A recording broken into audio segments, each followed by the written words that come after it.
Baik, Bapak Ibu, kita perlu mulai dengan doa enggak ya? Wah, kayaknya enggak usah, enggak apa-apa ya. Ini Karena ada kita suster, di sini ada. Oh, di situ Slide ada. nomor 3. Baik. Nanti saya minta tolong Mas Alex untuk Oh iya. Saya bantu share serahkan screen. waktu sepenuhnya kepada Romo. Soalnya saya harus diwanti-wanti nih waktunya nih.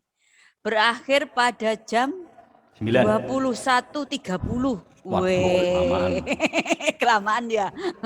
Oh ya, nanti pokoknya kalau ada Frater Elson beres deh. Itu waktu akan dengan cepat berlalu gitu ya. Monggo, silahkan waktunya dipergunakan kepada Romo Mindri dan Frater Elson. Ya, saya pindah, remove. Loh. Romo Mindri saja, suster. Saya hilang juga. Saya silakan Romo Mindri, waktunya dipergunakan. Baik, suster, terima kasih. Saya juga. Mari Frater, Romo, saya mundur silakan juga Romo. menari. Loh, di mute. Baik, keluarga besar Dominikan Awam, saudari-saudara, untuk share screen. Baik. Langsung ke doa. Yang slide nomor 3. Kita doa sedikit sebentar dari guru besar kita, saudara kita Thomas Aquinas. Satu lagi. Baik. Keluarga besar Dominikan, mari kita berdoa. Berilah aku ya Tuhanku pikiran untuk mengenal-Mu, hati untuk mencari-Mu, kebijaksanaan untuk menemukan-Mu, berperilaku menyenangkan bagi-Mu, ketekunan setia dalam menunggu-Mu dan harapan akhirnya memeluk-Mu. Amin.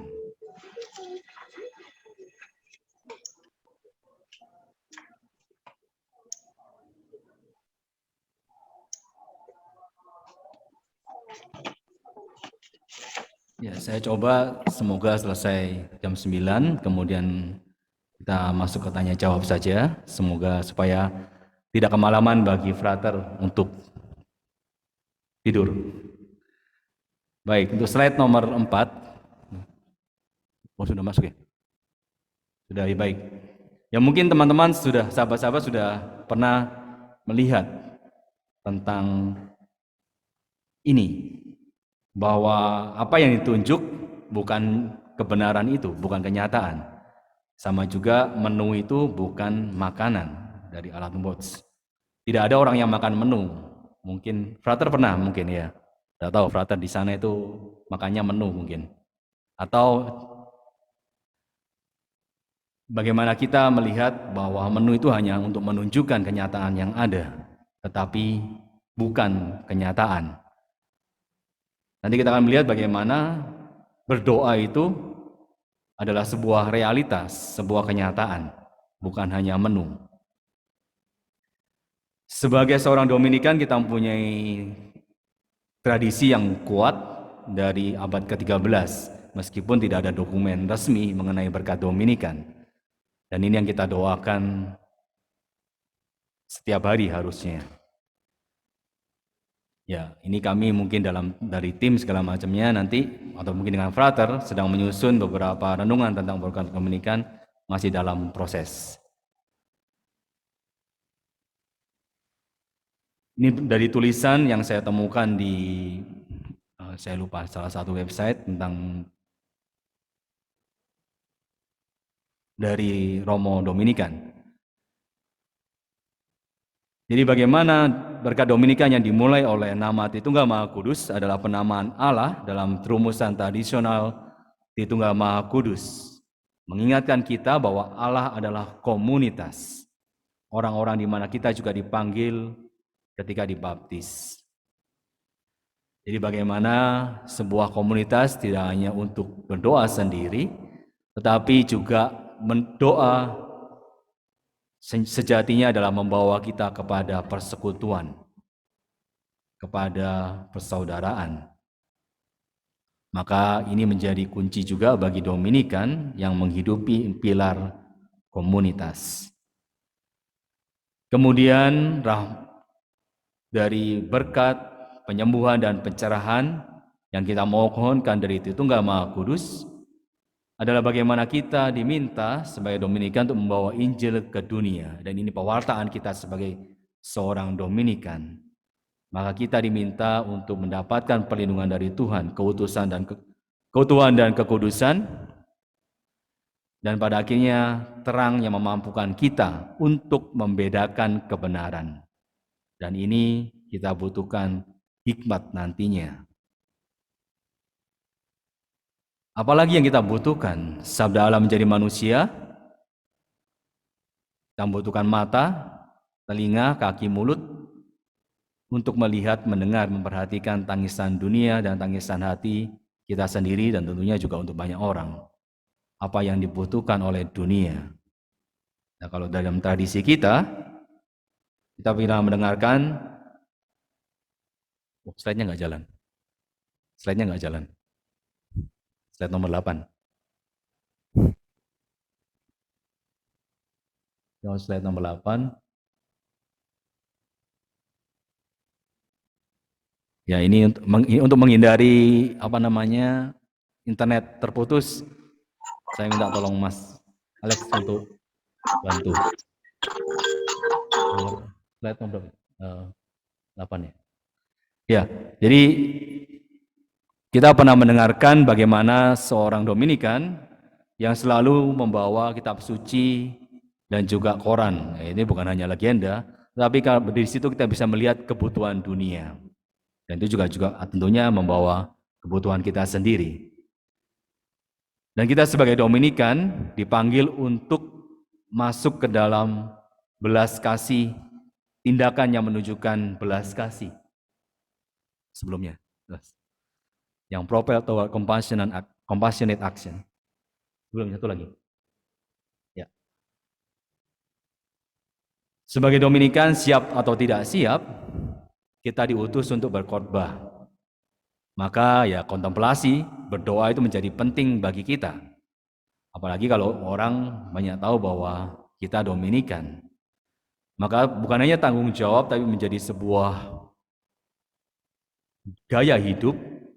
Kontemplasi dan doa ini adalah gaya hidup sebagai seorang Dominikan. Tidak hanya suster, imam, tapi juga kita semua.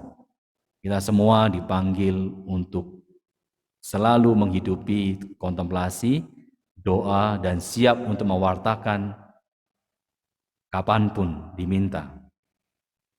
Maka tadi dari surat yang disampaikan oleh Master General, bahwa nama di belakang kita, title, gelar, OP, semua sama, Ordo Pewarta. Jadi panggilan seorang Dominikan awam pun juga untuk mewartakan.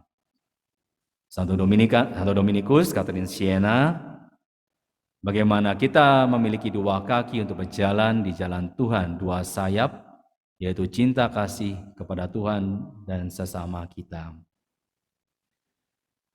Dan tentunya kalau kita masuk dalam komunitas, maka seorang Dominikan diminta untuk masuk ke dalam relasi, realitas, dan pelayanan. Ini yang selalu kita hidupi dalam kehidupan kita. Dominikan tidak pernah hidup sendiri. Mungkin saudara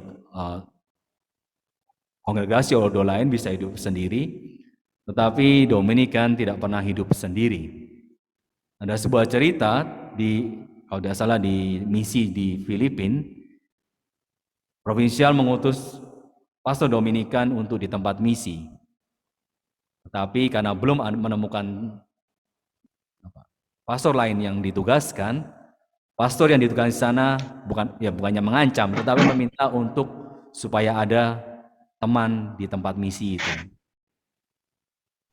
Dan pastor dia mengatakan kalau seandainya provinsial tidak mengirim seorang pastor yang lain, dia akan cari pastor sendiri yang mau untuk menemani dia. Jadi seorang Dominikan tidak pernah ataupun mewartakan itu secara pribadi ataupun sendiri-sendiri itu belum pernah ada. Jadi semuanya adalah masuk dalam relasi sebuah komunitas dan ini kenyataan, dan tentunya pelayanan pun juga pelayanan yang bersifat komunitas.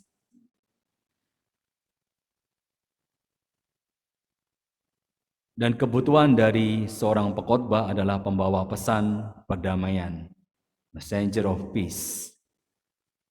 Dan ini yang selalu kita dengung-dengungkan, kedamaian ini. Kedamaian bagi tubuh kita, berkat dan penyembuhan, dan terang atau cahaya. Dominikan selalu berbicara tentang Tuhan yang selalu hadir bagi orang yang berdoa.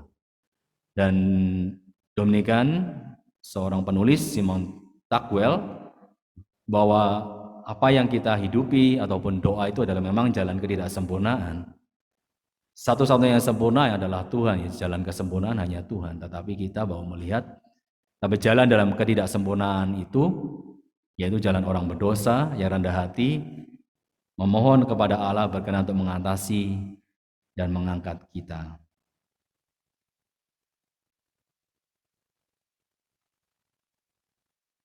Dan Santo Dominikus selalu disebut menjadi seorang sahabat Tuhan, mampu bercakap-cakap dengannya dalam kasih sayang spiritual.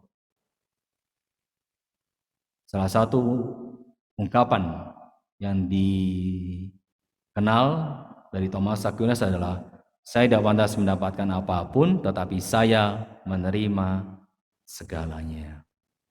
Ini yang menunjukkan seorang sahabat dari Tuhan yang hidup dalam ketidaksempurnaan, dalam kerendahan hati, tetapi menjadi anak kesayangan dari Tuhan. Pada malam hari ini kita akan mendalami doa yang disampaikan oleh Thomas Aquinas, dan salah satu yang disampaikan oleh salah satu frater di Amerika kalau nggak salah, merangkumkan kepada kita 5 tips berdoa dari Thomas Aquinas. Nanti kita akan lihat juga dari teks asli, teks lain yang paling tidak hampir sama dengan 5 yang disampaikan ini. Dalam berdoa, kita harus rendah hati. Nah, ini sudah menjadi keutamaan yang penting, bukan hanya dalam doa, tapi dalam kehidupan kita. Kebajikan, mengakui kebenaran tentang realitas kita. Dalam kerendahan hati kita mengenali kebutuhan kita di hadapan Tuhan, bergantung kepada Tuhan. Yang kedua, dengan iman tentunya. Mengetahui bahwa kita membutuhkan bantuan Tuhan. Iman itu perlu, percaya bahwa kita dapat memperoleh dari Dia apa yang kita cari. Dan kalau kita mendengarkan atau membaca dari tradisi Dominikan, Santo Dominikus selalu didengarkan oleh Tuhan, dan begitu banyak mujizat yang ada dalam hal iman ini. Yang ketiga, berdoa sebelum berdoa. Jadi kalau kita sering berdoa brevir, ofisi, jadi ada antifon itu yang mengutukkan kepada kita, ya Tuhan sudah membuka hatiku supaya mulutku mengatakan pujianmu. Ya, ini adalah ungkapan antifon kecil, sederhana yang membuka hati kita, yang nantinya memberikan persiapan kepada kita untuk masuk ke dalam doa yang lebih kusuk tentunya. Dengan sengaja, yaitu bahwa kita lebih dekat dengan kekudusan karena berasal dari kebajikan amal kita, mengalir dari kehendak kita, berdoa dengan benar, menjadikan doa sebagai objek pilihan. Itu yang disampaikan oleh Romo Ande dan Romo Nantes tadi, hikmat untuk memilih doa, untuk berdoa. Yang kelima, dengan penuh perhatian. Jadi tidak hanya dengan sengaja, tapi juga memperhatikan apa yang kita doakan, apa yang kita harapkan dari doa itu. Bahwa perhatian kepada Allah. Jadi sampaikan tadi yang bahwa Dalam doa, tujuan utama kita adalah Tuhan. Itu yang menjadi utama. Ya, ada beberapa yang disampaikan oleh tadi Pastor Nantes, Acts Plus. Jadi ada doa petisi, ada adorasi. Ini semua adalah cara atau metode nantinya, tapi semuanya itu adalah untuk mencari Tuhan, untuk berjumpa dengan Tuhan. Saya lupa, saya belum masukkan di sini. Ada beberapa tulisan yang membedakan doa Dominikan, dalam doa Dominikan dengan tradisi yang lain seperti Karmel yang ditawarkan oleh Yohanes dari Salib ataupun Teresa Avila, dan juga tradisi yang mana itu saya, apakah yang tradisi yang lain. Mereka yang dari Karmel, mereka fokus kepada level-level berdoa. Jadi tahapan-tahapan berdoa. Ya memang tidak ada salahnya kita melihat Santo Yohanes dari Salib, Teresa Avila pun mencapai tingkatan, ya boleh dibilang tingkatan tertinggi dari kehidupan doa, itu yang mereka alami. Tetapi dari seorang Dominikan, terutama dari Thomas Aquinas, mengutamakan intelek dan will, akal budi dan juga kehendak manusia. Jadi mungkin terlihat bahwa Thomas Aquinas selalu menggunakan akal, menggunakan otak. Tapi dari situ kita melihat bahwa Thomas Aquinas pun juga mencapai kemurnian atau kesucian dalam kehidupan doanya. Dan ini yang menjadi panggilan kita. Ya kembali bahwa bukan berarti bahwa kita tidak boleh belajar dari tradisi yang lain, tetapi bagaimana kekayaan Dominikan pun begitu luas, begitu dalam, sehingga kita perlu masuk ke dalam misteri doa yang ditawarkan oleh Thomas Aquinas. Dari teks yang lain, dari buku, saya lupa apa ya, Mysticism, Prayer and Poetry, yang ditulis oleh Paul Murray, ada 5 kualitas doa yang ditawarkan oleh Thomas Aquinas dalam teks bukunya. Summa Theologia nomor berapa itu? 18 kalau nggak salah. Bahwa doa harus percaya diri. Jadi kita melihat nanti hampir sama dengan yang disampaikan oleh salah satu frater tadi, yang 5 tips berdoa. Bahwa iman, ya kita bilang nanti akan ada hubungannya dengan iman. Kepercayaan bahwa semuanya adalah masuk akal, dibimbing oleh Tuhan sebagai pembela kita dan pemohon bijak untuk kita.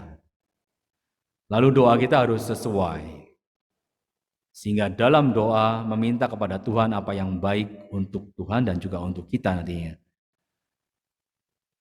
Seringkali doa tidak didengar karena kita mencari apa yang tidak baik bagi kita. Untuk mengetahui hal ini memang sulit, karena tidak mudah mengetahui apa yang seharusnya kita inginkan. Hal-hal yang kita cari dengan benar dalam doa adalah hal-hal yang memang kita inginkan. Paul Murray nanti akan menjelaskan secara singkat tentang bagaimana doa menurut Thomas Aquinas adalah penterjemah keinginan, interpreter of desire, keinginan kita. Bagaimana kita menerjemahkan keinginan-keinginan kita.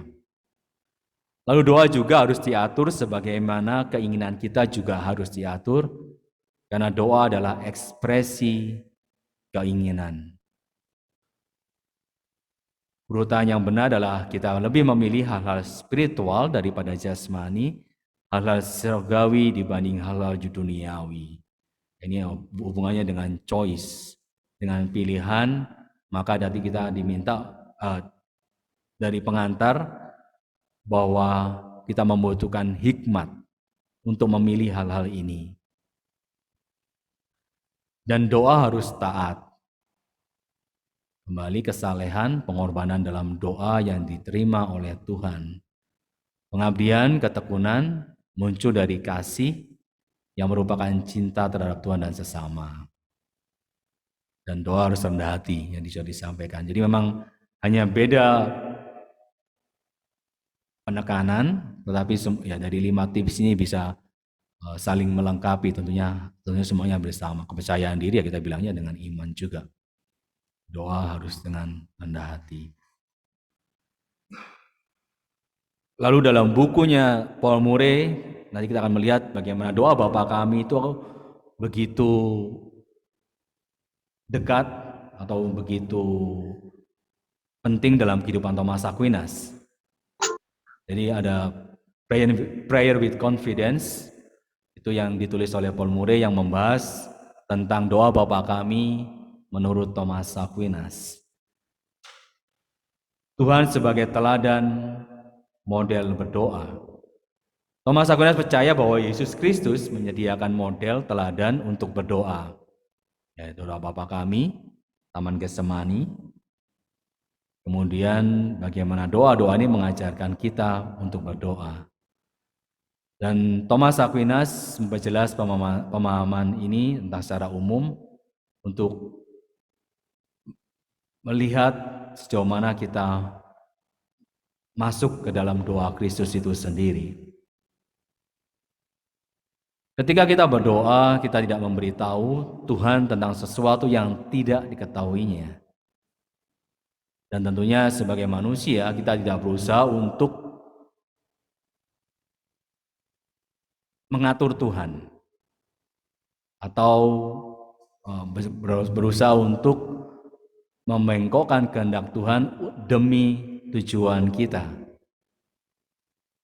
Ini kalau bahasa metafisik, ya bahasa filsafat tentunya, tapi bahwa dalam doa apapun yang baik dan benar dalam doa kita, Tuhan sudah berdoa melalui kita. Tuhan memberi kita kerinduan yang sangat ingin Tuhan penuhi dalam kehidupan kita. Menurut Thomas Aquinas bahwa dalam doa sebenarnya adalah Tuhan sendiri yang berdoa. Bukan hanya Tuhan yang menjawab doa, tetapi Tuhan yang berdoa di dalam diri kita sejak awal. Dalam doa terjadi sebuah dialog antara Tuhan, antara Bapa dan Putra di dalam kehidupan kita, dalam doa-doa kita.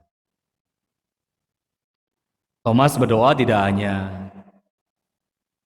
berdasarkan keyakinan teologis, tetapi juga dengan kesadaran yang mendalam akan kebutuhan pribadinya akan berkat dan rahmat Allah. Dan ini disampaikan dalam doa petisi itu, yang disampaikan oleh, atau doa permohonan yang disampaikan oleh Pastor Nantes tadi. Doa Kristen pada dasarnya lahir dari pengakuan akan kebutuhan, pengakuan jujur akan kemiskinan rohani kita. Jadi setiap orang atau setiap dari kita, kita berdoa, kita menyadari akan kebutuhan kita, akan kemiskinan kita. Dan itu yang tadi saya rasa yang juga Pastor Nantes menyebutkan, doa dengan orang yang pemungut cukai itu, dengan doa yang orang yang self righteous itu, yang merasa dirinya baik, mereka tidak membutuhkan doa, tapi bagaimana pemungut cukai ini merasakan kebutuhan akan Tuhan, akan kemiskinan rohaninya, sehingga dia selalu mencari Tuhan. Petisi adalah permohonan atau permintaan, pengakuan bahwa kita datang kepada Tuhan untuk menerima, memohon berkat murni, menerima semua yang Tuhan berikan, cinta ilahi kepada kita. Dan ini ditunjukkan dalam doa liturgi, doa ofisi, dan juga tentunya doa ekaristi. Semuanya merupakan permintaan. Dalam doa Bapa kami juga nanti mungkin akan dibahas sedikit mengenai bagaimana ekaristi itu semuanya dari awal sampai akhir merupakan permohonan atau permintaan kita akan rahmat Tuhan. Tindakan pujian pun juga merupakan bantuan ilahi bagaimana kita memuji Tuhan di dalam diri kita. Doa permohonan bagaimana cara kita untuk tetap berhubungan dengan Tuhan dalam kehidupan kita. memastikan bahwa bantuan Tuhan selalu ada untuk kita. Asal kita bertahan dengan kesabaran dan cinta kasih tentunya. Menurut Thomas, doa adalah bahasa hati. Artinya doa bahasa hening itu juga salah satu doa, tetapi juga ada saatnya kita harus berdoa secara vokal, secara lewat kata-kata, jadi lewat suara juga. Nah, ini bagian dari Suster Lucy yang akan membawa kita kepada doa lewat tubuh, rasa, dan juga jiwa.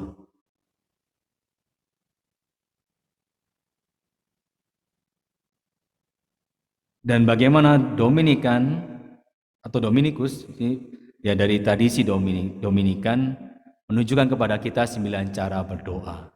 Nah, ini penting dalam hidup nantinya. Bagaimana setiap doa itu tidak melulu mengenai cara. Jadi 9 doa itu memberikan keleluasaan kepada kita, kebebasan kepada kita untuk semakin dekat kepada Tuhan. Doa batin, kemudian berlutut juga menandakan kelamahan, sujud mengaku bahwa kita bukan siapa-siapa. Dan menurut Thomas, apakah doa itu harus bertahan lama? Thomas menjawab, doa bisa berlangsung cukup lama untuk membangkitkan semangat keinginan batin kita. Dan ini juga membutuhkan ketaatan tadi ataupun kesabaran. Ketika berdoa, roh naik kepada Tuhan lewat kontemplasi dan tentunya cepat mengembara karena kelemahan-kelemahan manusia. Dan ini juga dialami oleh beberapa santo-santa besar yang masuk ke dalam, kalau kita bilangnya kan tadi ekstasi ataupun kontemplasi yang mendalam itu. Bahkan orang suci itu menderita pikirannya mengembara ketika mereka berdoa. Jadi kalau kita bukan santo, bukan orang-orang suci, maka pikirannya mengembara atau pikiran yang lewat semuanya itu sesuatu yang lumrah, sesuatu yang biasa yang kita alami saat kita berdoa. Dan yang paling penting bagi Thomas Aquinas adalah niatnya, kehendaknya. Kalau niat, ya pasti ada jalan untuk berdoa. Berkelana dalam pikiran secara tidak sengaja tidak menghilangkan doa dari buahnya. Kekuatan dari niat asli memulai berdoa menjadikan doa kita membawa berkat atau rahmat, membawa merit, membawa efek dalam kehidupan kita. Bahkan menurut Thomas Aquinas hampir tidak mungkin untuk mengatakan satu Bapa kami tanpa pikiran yang mengembara atau pikiran yang lewat dalam otak kita, dalam pikiran kita. Ya, entah itu dalam kesibukan, keluarga, janji, kemudian segala macamnya dalam kehidupan kita. Bahkan untuk menyelesaikan satu Bapa kami mungkin tidak bisa benar-benar fokus, katakanlah, menyelesaikan tanpa ada pikiran yang terlewatkan dalam benak kita.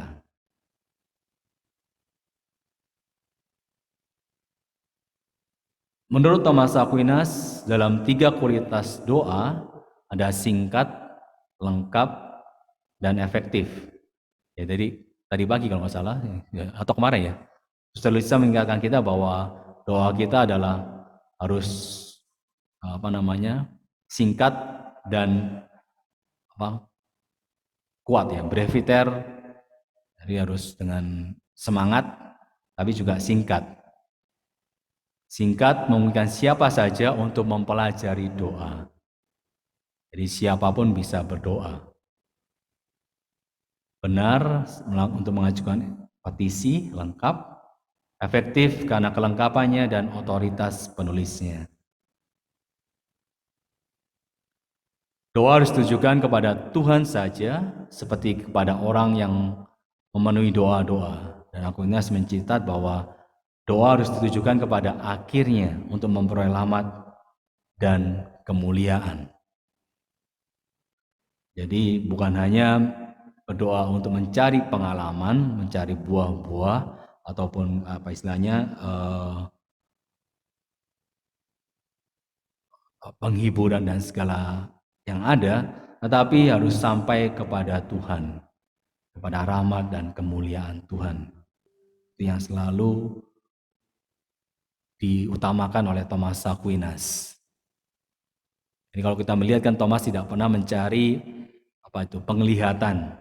Dalam tradisi Thomas Aquinas tidak pernah Thomas yang beatific vision itu adalah sebuah anugerah, sebuah rahmat. Beatific vision, pandangan atau penglihatan lah istilahnya, penglihatan mulia itu adalah sebuah rahmat, dan tapi intinya bukan di sana. Itu akan dalam menjadi anugerah yang diberikan oleh Tuhan kepada kita. Tetapi tujuan utama kita adalah Tuhan sendiri. Dan doa Bapa kami akan mengajarkan kita tidak hanya doa, tapi juga mengajarkan kepada kita tentang keinginan kita, untuk mengarahkan keinginan kita kepada jalurnya dalam urutan keinginan yang tepat.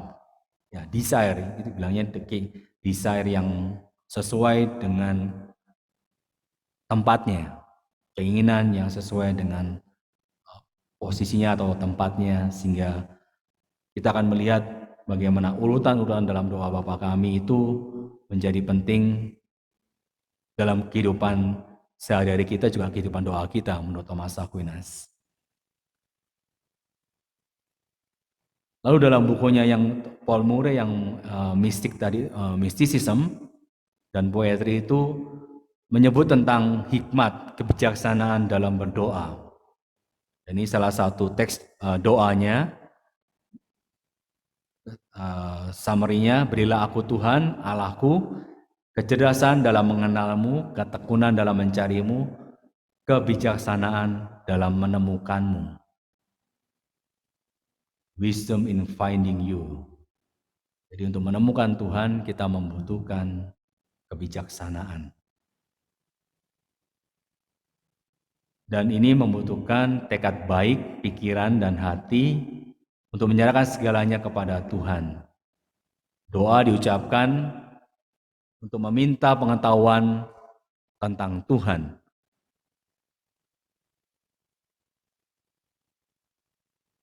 Tetapi kalau kita melihat bahwa kebijaksanaan itu bukan hanya pengetahuan belaka, intelektual belaka, menurut Thomas Aquinas, tetapi kebijaksanaan roh yang berdampak, yang memiliki efek dalam setiap aspek kehidupan kita, baik secara internal maupun eksternal, eksterior ataupun interior. Apa yang diminta oleh dalam doa pertama dan terakhir adalah karunia hikmat. Dan keyakinan bahwa dalam Thomas Aquinas adalah karunia khusus, kapasitas orang bijak untuk mengatur segala sesuatunya. Jadi hikmat untuk menemukan Tuhan,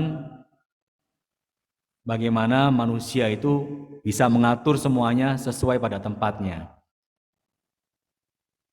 Ini salah satu, ya kalau kita melihat dalam pilihan itu, kita mau bagaimana dalam doa itu kita bisa, ya masuknya adalah mengutamakan Tuhan di atas segalanya.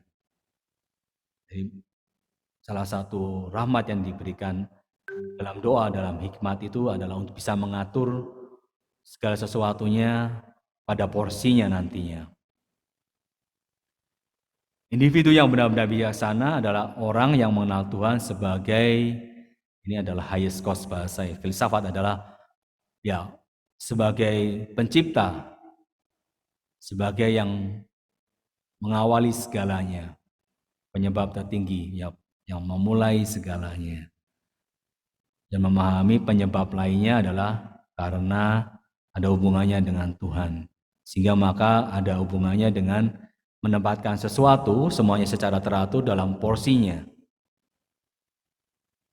Dan kebijaksanaan dipahami dengan benar bukan hanya untuk kontemplasi, tapi merupakan bantuan dan panduan yang diperlukan dalam kehidupan kita sehari-hari. Kehidupan aktif, kehidupan kerja, dalam kehidupan, ya dalam kesibukan kita, bahwa kita juga membutuhkan kebijaksanaan. Dalam hal ini ya, menempatkan prioritas kita ada di mana. Lalu pengaruh hikmat adalah membuat sesuatu yang pahit menjadi manis, sebuah pekerjaan menjadi istirahat. Dan kita diminta untuk memohon kebijaksanaan dalam doa kita. Semoga semua pekerjaan yang dilakukan untuk menyenangkan Tuhan dan semua istirahat yang tidak berpusat pada kehadiran-Mu menjadi melelahkan. Fokus dari pikiran dan hati adalah pada Tuhan dan Tuhan saja. Pikiran di balik doa adalah pikiran yang terus mencari pengetahuan tentang Tuhan, pikiran yang mencintai Tuhan. Ya mungkin kalau kita mau melihat bagaimana caranya, ya memang tidak mudah dalam kehidupan kita sehari-hari, dalam kesibukan kita. Tapi dalam Thomas mengajarkan bagaimana kita, tadi yang disampaikan adalah dengan iman, dengan kepercayaan, dengan taat, dan tentunya dengan rendah hati untuk selalu mencari Tuhan, mengutamakan Tuhan. Ini yang dimaksud dengan hikmat tadi. Supaya kita bisa memprioritaskan Tuhan di atas segalanya. Nah, lalu Thomas juga bagaimana kita bisa menemukan hikmat itu? Ya tentunya dari guru, magister, orang-orang yang telah mengalami, orang-orang yang telah hidup atau masuk dalam misteri doa itu. Contohnya adalah seorang ayah atau seorang ibu, ini adalah sebagai seorang yang melaksanakannya pertama kali. Lalu ada kesempatan untuk doa rahasia. Ini Secret Prayers adalah doa-doa yang telah diberikan kepada kita menjadi tradisi. Doa-doa para suci, para kudus tentunya. Lalu 3 hal yang diperlukan untuk kontemplasi. Pertama adalah afeksi kita ditata dengan baik. Afeksi adalah perasaan kita dan juga emosi kita ditata dengan baik untuk dikembalikan porsinya kepada Tuhan. Dan tentunya ini juga bagaimana dilaksanakan melalui kebajikan-kebajikan moral dalam kehidupan kita sehari-hari, kesabaran, kerendahan hati, dan lain-lainnya. Adil, kemudian berani, keberanian, kemudian pengendalian diri. Ini kebajikan-kebajikan moral yang bisa membawa kita kepada disposisi yang baik untuk mengatur perasaan ataupun emosi kita yang mungkin tidak beraturan. Lalu hal yang lain dari kontemplasi ini adalah kasih yang sangat membantu, kasih yang membantu orang untuk masuk ke dalam misteri kontemplasi. Dan yang terakhir adalah kebijaksanaan itu sendiri, di mana dengan sayap kebijaksanaan, kebenaran yang dikontemplasikan dapat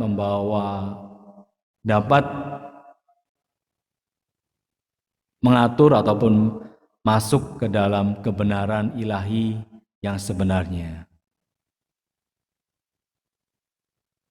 Jadi bagaimana dengan kebijaksanaan itu kita bisa masuk untuk mengatur keinginan-keinginan kita juga supaya kita lebih dalam masuk ke dalam misteri Tuhan.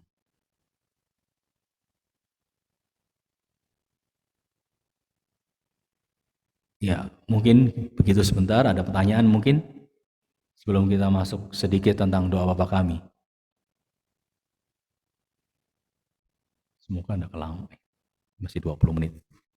Mungkin ada pertanyaan ada ya? Di chat itu ada?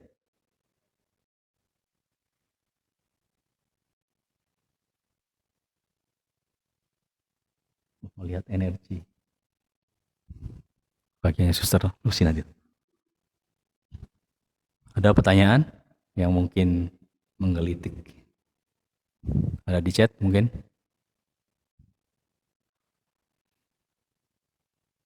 Ya memang tradisi Thomas Aquinas cukup cukup unik ya, kembali yang disampaikan tadi, cukup unik bahwa Thomas mengedepankan intelektual kita. Tetapi ya itu yang menjadi ciri khas kita, karisma kita. Bagaimana dengan intelektual kita bisa masuk dalam misteri Tuhan itu sendiri. Ya, tentunya bahwa anugerah yang diberikan Tuhan kepada kita yang menjadikan kita serupa dengan Tuhan adalah intelek dan akal budi dan kehendak kita. Itu yang suara putus-putus. Yang di bawah.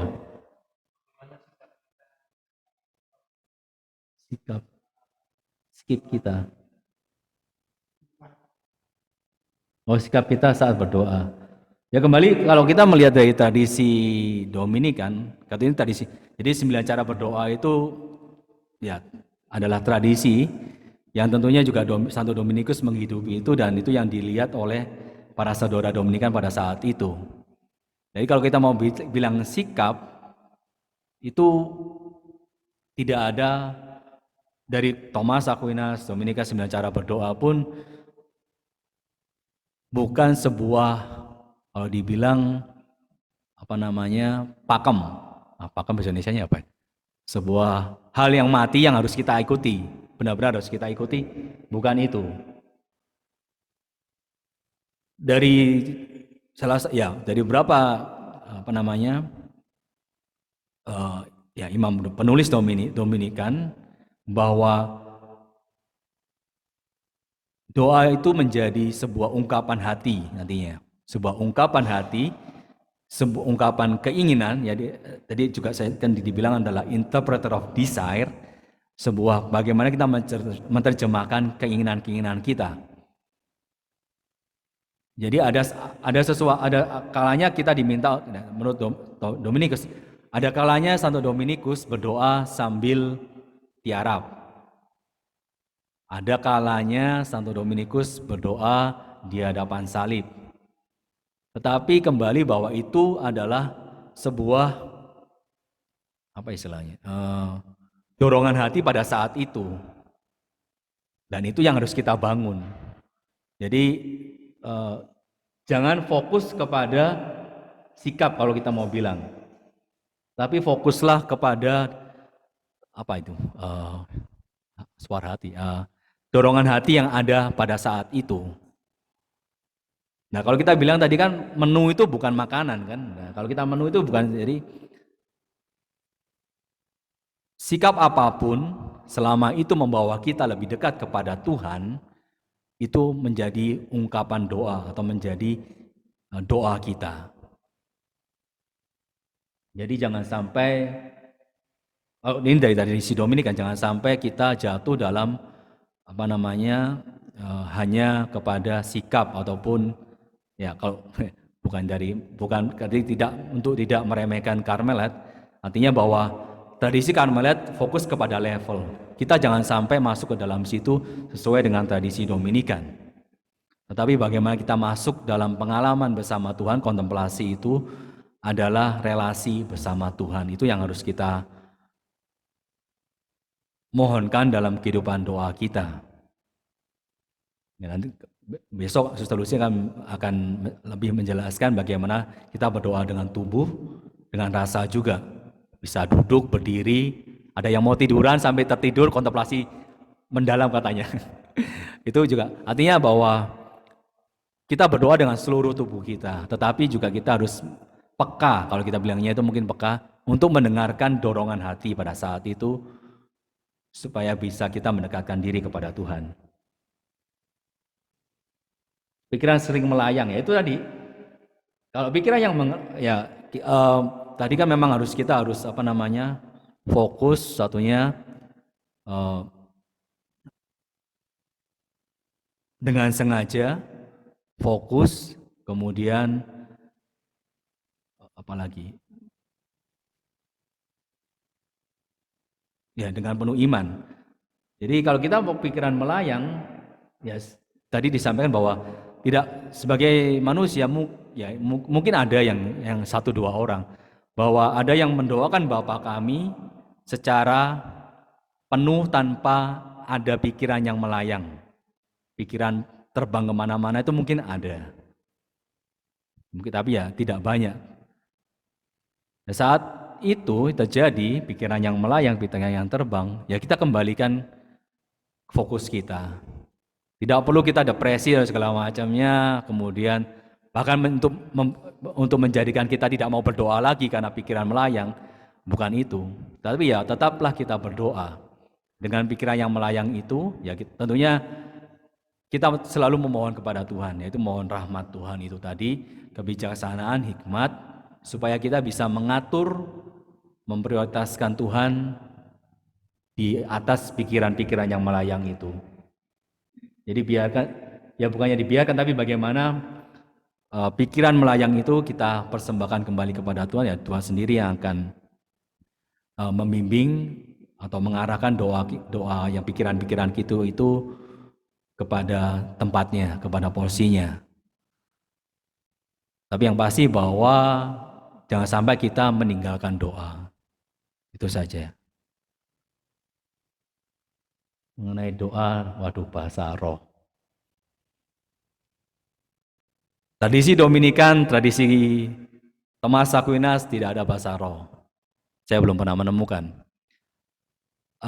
Ada satu penulis tentang pneumatologi, tentang Roh Kudus memang.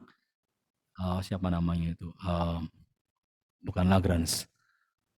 Dia memang menulis cukup lengkap tentang Roh Kudus. Tetapi tentunya dari tradisi yang lain. Congar, Yves Congar. Dia punya buku tentang Roh Kudus dan itu cukup ekstensif, artinya cukup lengkap, hampir 1000 halaman kalau nggak salah tentang Roh Kudus. Tetapi kalau kita melihat bahwa dalam tradisi Dominikan ataupun Thomas Aquinas tidak ada, kalau dalam bahasa roh yang kita kenal saat ini ya, dalam bahasa karismatik ya, dalam tanda kutip itu kita tidak mengenal dengan bahasa roh. Tetapi kembali bahwa itu yang menjadi, ya itu kan juga menjadi renungan kepada kita, juga refleksi bersama dalam kehidupan kita. Ya semuanya akan dilihat dari buahnya. Semuanya akan kembali dilihat dari buahnya, itu saja. Jadi kita pun juga tidak menghakimi, juga tidak semoga juga tidak dijebak dalam bahasa roh itu. Tetapi bagaimana dengan intelek, dengan akal budi, dan juga dengan kehendak kita bisa mengarahkan seluruh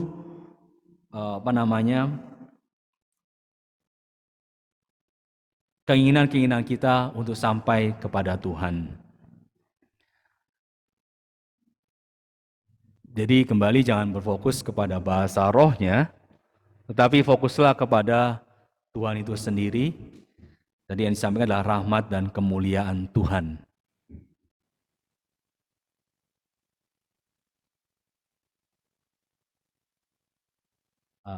Tadi kalau itu mungkin terjemahannya yang agak, saya belum sempat kemarin tuh. Oh di sini.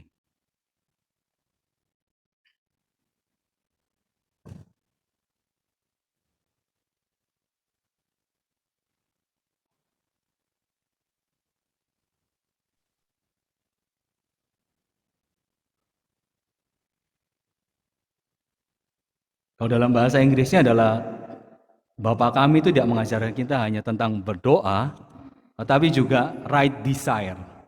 Jadi mungkin membumikan keinginan adalah keinginan yang tepat. Right desire tentang berdoa. Dalam hubungannya adalah bagaimana dalam doa Bapa kami itu ada urutan-urutannya. Jadi ada kita menginginkan secara tepat dalam doa-doa kita. Ini ada hubungannya dengan adalah right desire grounding prayer. Ya, mungkin terjemahannya memungkinkan, tapi mungkin lebih tepat kepada keinginan yang benar, keinginan yang tepat dalam berdoa. Jadi kalau kita melihat kan nanti akan dibahas juga dalam Bapa Kami itu 9 petisi, mungkin nggak salah, 9 petisi dalam doa Bapa Kami. Ya, itu semua sudah ada urutannya atau prioritasnya.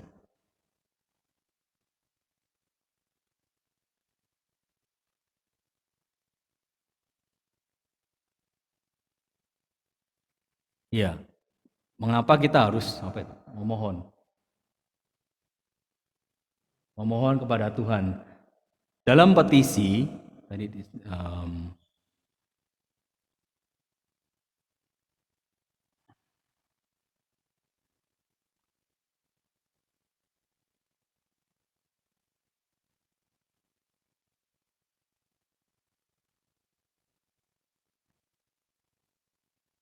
jadi dalam doa petisi ataupun permohonan, kalau kita bilang itu ada cara kita untuk ini adalah tetap menjalin hubungan dengan Tuhan, relasi dengan Tuhan dalam kehidupan kita sehari-hari.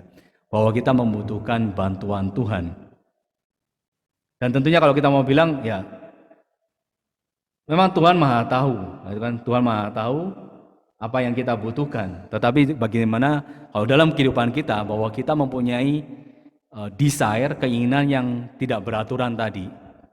Ada keinginan yang tidak pada tempatnya. Dan sebagai manusia, tentunya bahwa kita membutuhkan orang yang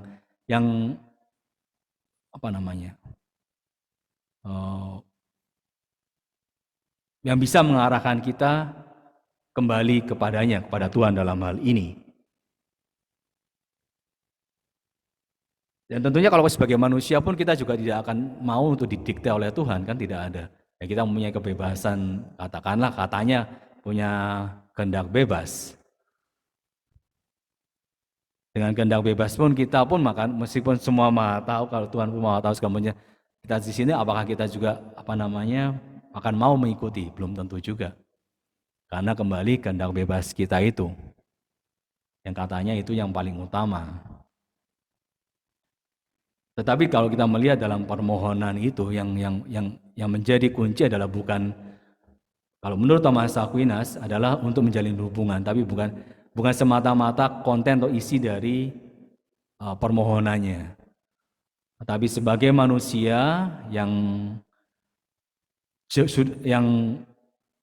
yang dulunya begitu dekat dengan Tuhan, lalu terpisah dengan Tuhan karena dosa-dosa asal, maka kita membutuhkan, kita merasakan sebuah, bilangnya kekosongan dalam hal ini, adanya sebuah kebutuhan untuk kembali kepada sesuatu atau kepada Tuhan yang sumber segalanya ini.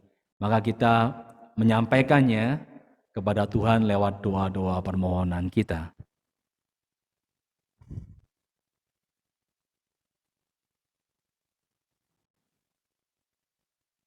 Bagaimana doa yang terlalu singkat? Doa yang terlalu singkat, doa kemuliaan, memang ada salahnya ya. Apakah tidak ada juga ya kembali kalau gereja ataupun dari tradisi Dominikan mengenai doa singkat, doa panjang, doa yang spontan pun tidak ada aturan harus doa spontan lah, harus doa yang panjang lah. Tapi kalau kita lihat dari Thomas Aquinas, apakah perlu doa yang begitu panjang? Ya selama itu membawa kita kepada membangkitkan desire kita, keinginan kita untuk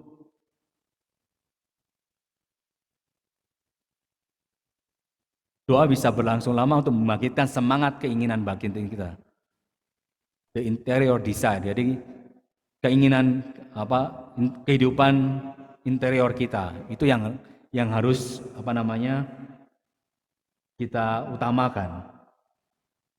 Jadi bukan singkat atau panjang, panjangnya, tapi sejauh mana bahwa doa yang kita butuhkan itu, doa yang kita sampaikan, doa yang kita haturkan itu membangkitkan semangat dari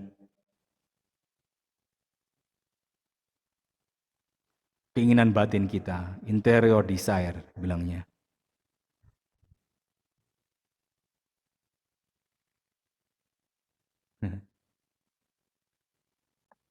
Ya, jadi kalau dalam doa Santo Dominikus kembali tidak sama dengan tradisi yang lain, ada level-levelnya. Mana yang lebih baik, mana yang lebih awal. Kalau misalkan dari tradisi, saya harus menyebut merek, yang Teresa Santa Avila, Puri Batin itu ada 1 sampai 7, kalau nggak salah. Ya 7 atau 4 ya, saya lupa itu. Itu Puri Batin ada. Tetapi dari tradisi Dominikan, kita lebih kepada dorongan hati atau dorongan batin, itu yang lebih diutamakan.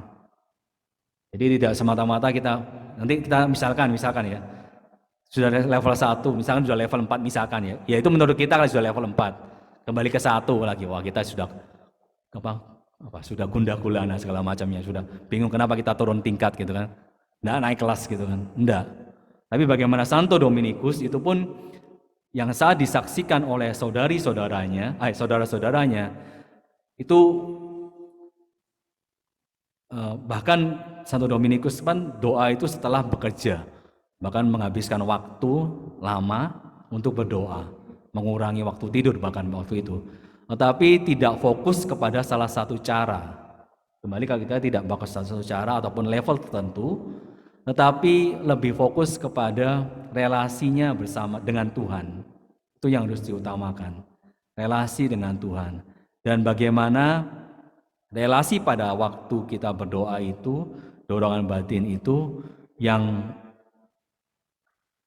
semakin membawa kita semakin dekat dengan Tuhan. Karena kalau kita jatuh, bukan jatuh, kalau kita fokus hanya kepada level, kepada cara, kita tidak, kalau dalam tradisi kita, takutnya kita hanya fokus pada menu saja, tidak pada inti doa itu Tuhan sendiri. Dan kalau tadi Romo Nates menyatakan bahwa doa itu adalah menaikkan hati kepada Tuhan, yaitu yang harus diutamakan. Dan kembali bahwa bukan soal sikap, bukan soal cara, bukan soal level, tetapi sejauh mana kita mengangkat hati, mengangkat pikiran, akal budi, dan kehendak kita kepada Tuhan. Itu yang menjadi pokok dari tradisi Dominikan. Dan kalau kita melihat bagaimana Thomas Aquinas dari tradisi Thomas Aquinas pun, Thomas memang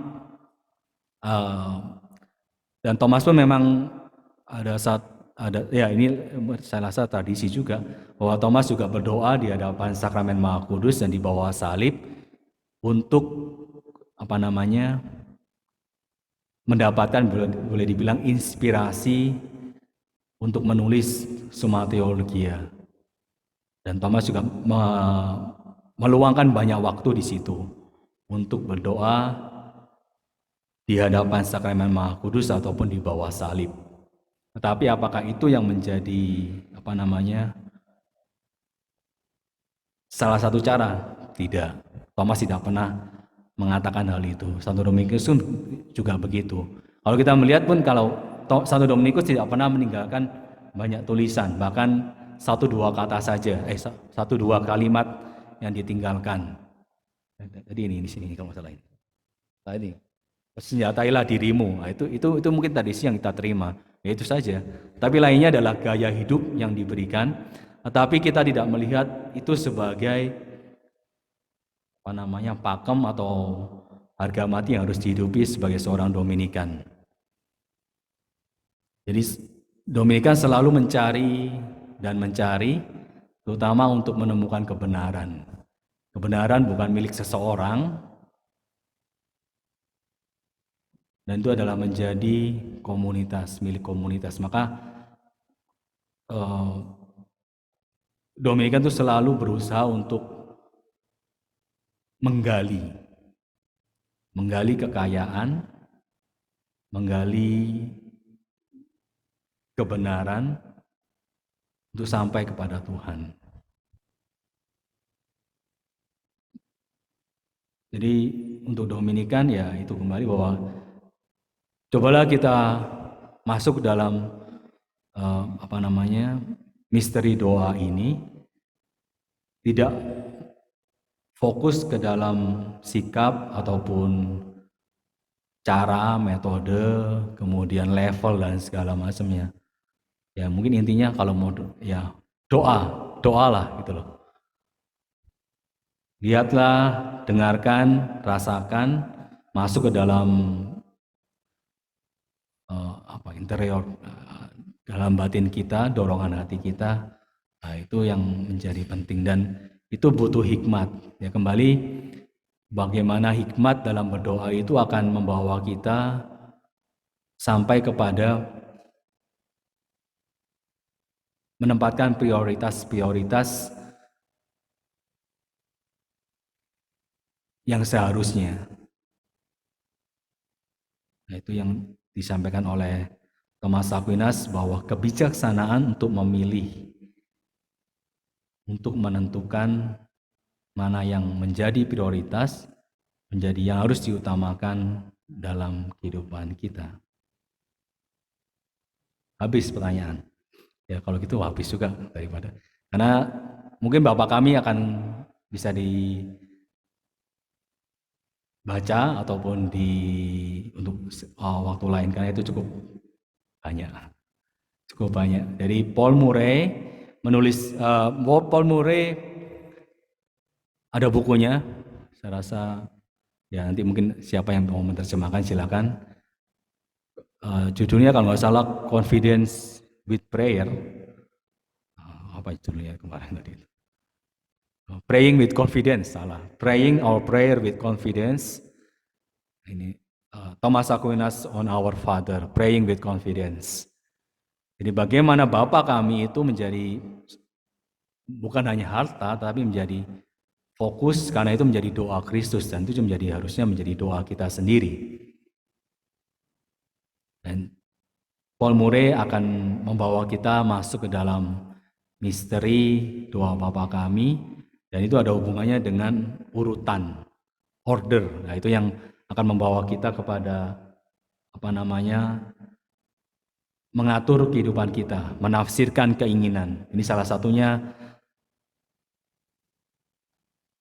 Thomas Aquinas melihat bahwa seorang pendoa adalah seorang yang bisa menafsirkan keinginan, interpreter of desires.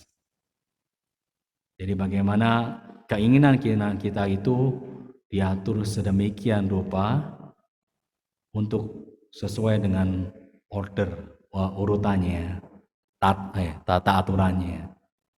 Tapi kembali ini doa Bapa kami kan. Dan ini kalau kita melihat ya itu yang menjadi level ataupun tujuan hidup kita, tujuan doa kita. Nah ini bukan level karena ini menjadi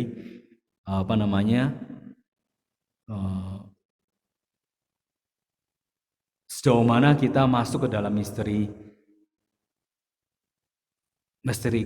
ilahi dalam hal ini.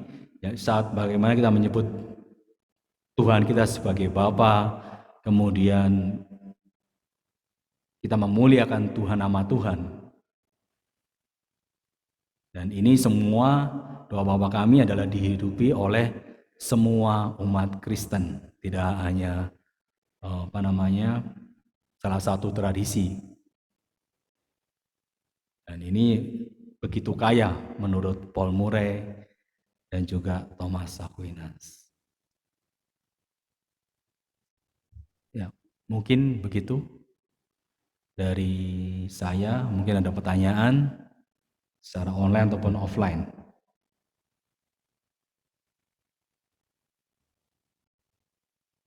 Kalau mau langsung tanya juga bisa. Frater mungkin mau tanya?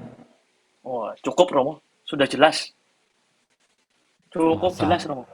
Ya, Oh, nggak praying with percaya. confidence, Aquinas on the Lord's Prayer. Itu bukunya.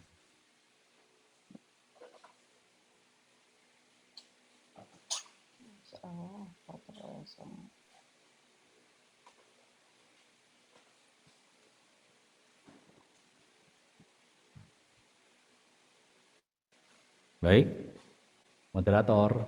Oke. Atau Frater mau nyanyi? Loh, kok saya lagi sih? Ini sepertinya sangat merindukan nyanyian dari Frater Elson. Kalau saya sih nggak merindukan kok. Nggak apa-apa, hanya satu saja saudaramu yang merindukan nyanyian darimu. Baik, terima kasih Romo Ming. Yang luar biasa ada 258 slide. Wis, mantap. Maka silahkan beri reaction Bapak Ibu sebagai ungkapan kasih. Lopenya hanya satu, hanya dua. Oh. Iya. Terima kasih banyak Romo. Ada saya berapa? Oh, jempol ya Ibu ya. Baik. Silakan Bapak Ibu, 1 menit saja. Tulis satu kalimat lagi seperti tadi. Hikmat apa sih yang aku temukan dari Thomas Aquinas yang baru saja di-sharingkan oleh Romo Ming. Silakan.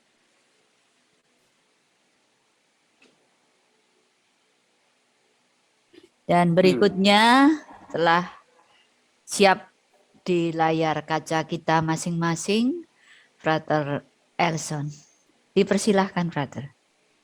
Oke. Selamat malam, Ibu Bapak, saudara-saudari yang terkasih. Semoga suara saya kedengeran ya. Romo Ming, dengar suara saya nggak Romo Ming? Jelas nggak Romo? Suara saya Romo? Jelas lah. Oh, oke. Iya, Jelas.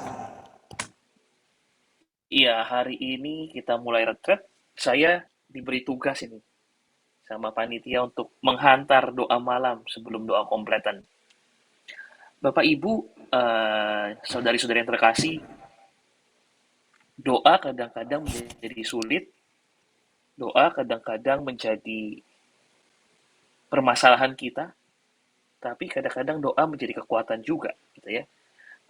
Malam hari ini saya mau ngajak Bapak Ibu, saudari-saudara sekalian, sahabat Dominikan awam, dalam doa hening dan berkontemplasi. Tadi kalau Ming mengatakan tentang doa menurut Thomas Aquinas adalah doa yang menggunakan intelek, gitu ya. Saya mau ngajak Bapak Ibu sekalian hari ini, malam ini, menggunakan apa yang telah kita rasakan, apa yang telah kita jalani selama 1 hari ini. Kita mau lihat rahmat-rahmat Allah, kita mau lihat gimana Allah menyapa kita lewat pengalaman dari bangun tidur sampai dengan nanti tidur malam. Perjumpaan kita dengan sesama kita, perasaan kita, marah, senang, sedih, kita mau melihat itu dan merasakan Allah mau ngomong apa sih? Allah mau bicara apa lewat pengalaman-pengalaman itu. Makanya dibutuhkan nanti saat kita mencoba berdoa, hening dan berkontemplasi dari pengalaman kita, yang terutama dan paling utama ya pengalaman kita. Kita mengingat lagi apa yang telah kita lakukan, apa yang telah kita perbuat sepanjang hari ini. Kalau nanti dalam doa kita merasakan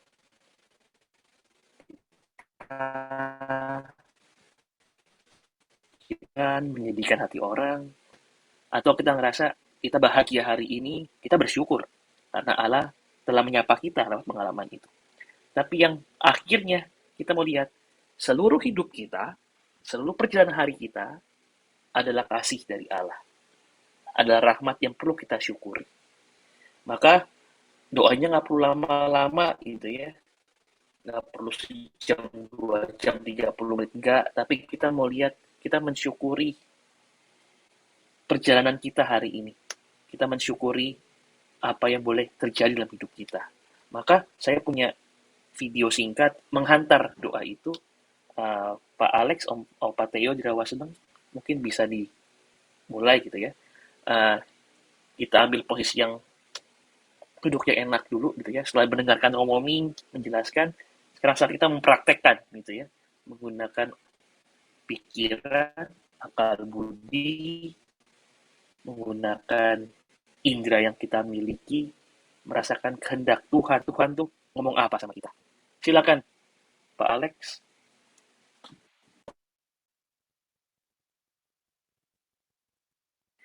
Maka mari kita hening sejenak, kita merasakan kehadiran Allah di tengah-tengah kita dalam keheningan malam hari ini, baik yang ada di rumah maupun yang ada di Rawaseneng. Kita rasakan kebaikan Allah lewat alam, lewat apa yang ada saat malam hari ini. Mari kita hening sejenak, pejamkan mata pelan-pelan, dan mari kita mulai dengan tanda kemenangan Kristus. Dalam nama Bapa dan Putra dan Roh Kudus. Amin.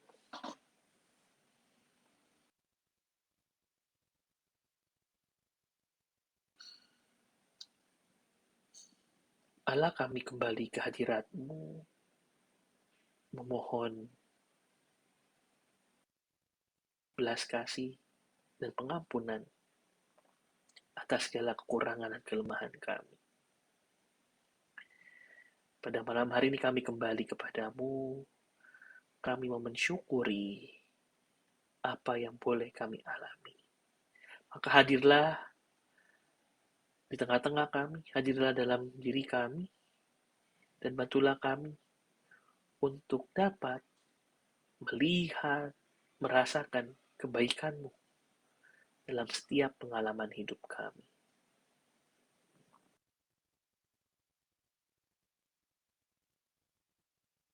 Ibu Bapa, saudari-saudari dan para saudara yang terkasih, mari kita mulai mengingat kembali peristiwa tadi pagi ketika kita bangun pagi, ketika kita mulai membuka mata.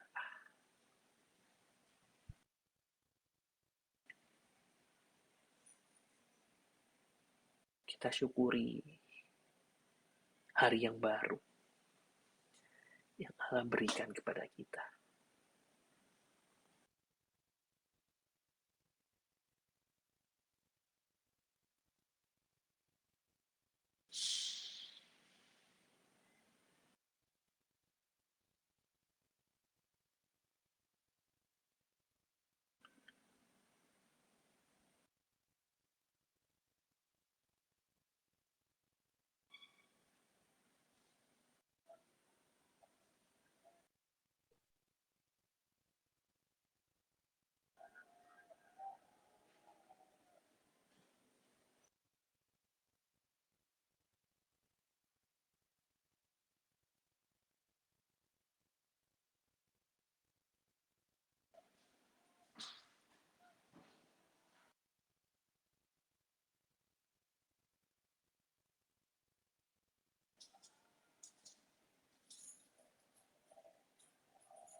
Kita ingat juga orang-orang yang kita jumpai pada hari ini.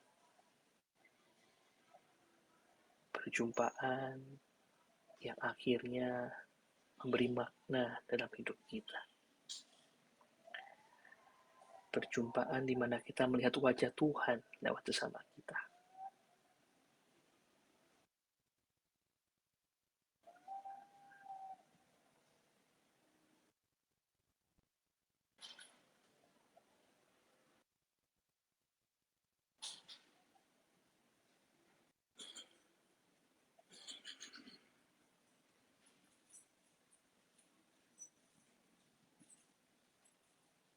Kita juga mensyukuri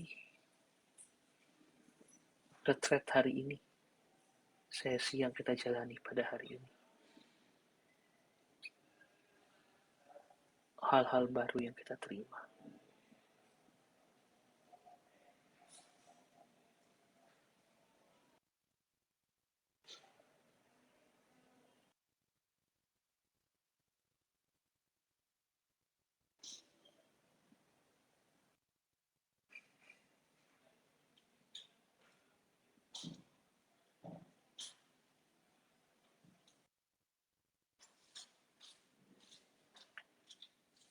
Sharing yang kita berikan dan kita dengarkan sesama lain.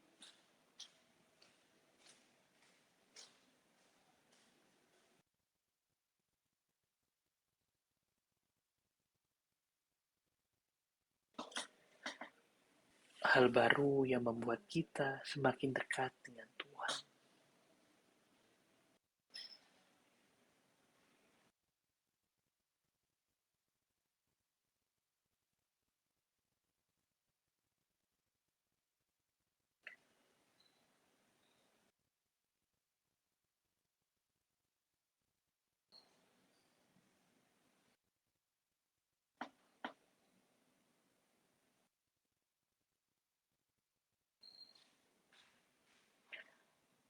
Atau mungkin kita mengalami rasa jengkel, rasa kesal dengan orang kita jumpai.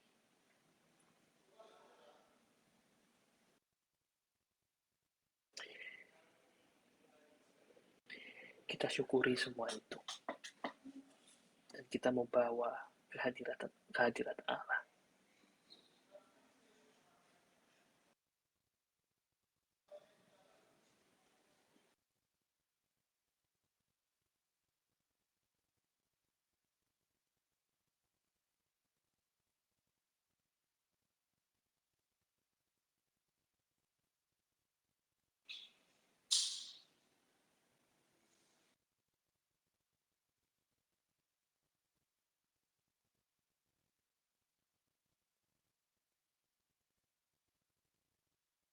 Allah sumber kehidupan, banyak pengalaman yang kami alami dari pagi hingga malam hari ini.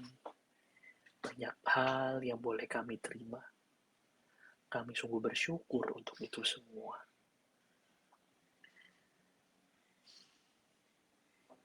Kami syukuri perjumpaan. Kami syukuri sharing kami, sesi kami. Semua yang kami jalani pada hari ini.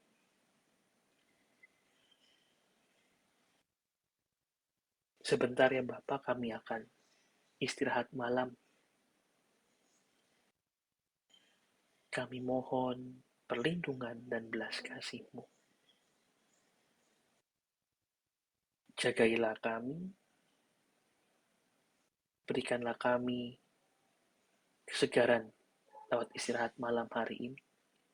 Dan esok pagi kami dapat bangun kembali untuk merasakan kebaikan-Mu lagi. Bunda Maria, Bunda kami semua, dampingilah kami, lindungilah kami, putra-putri-Mu. Kemuliaan kepada Bapa dan Putra dan Roh Kudus, seperti pada permulaan, sekarang, selalu, dan sepanjang segala abad. Amin. Bapa Agung Santo Dominikus, doakanlah kami. Dalam nama Bapa, Putra, dan Roh Kudus. Amin.